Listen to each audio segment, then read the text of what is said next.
राहुरी तालुक्यातील वळण परिसरात आज सकाळी बिबट्याने शेतमजुरावर हल्ला केल्याची धक्कादायक घटना घडली आहे। मात्र प्रसंगवधान राखत मजुराने प्रतिकार केल्याने मोठा अनर्थ टळला। राहुरी तालुक्यातील पूर्व भागातील वळण येथील मुळा नदीपात्र परिसरातील चव्हाण मळा येथे सकाळच्या सुमारास बिबट्याचे दर्शन झाल्याने परिसरात खळबळ उडाली।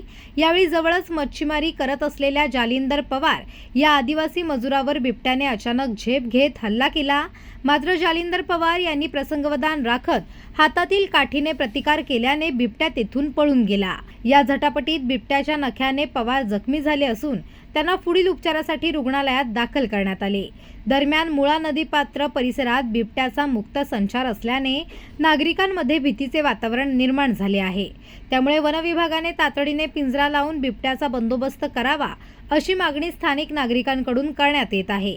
या घटनेनंतर परिसरातील नागरिकांना सतर्क राहण्याचे आवाहन वन विभागाकडून करण्यात आले आहे।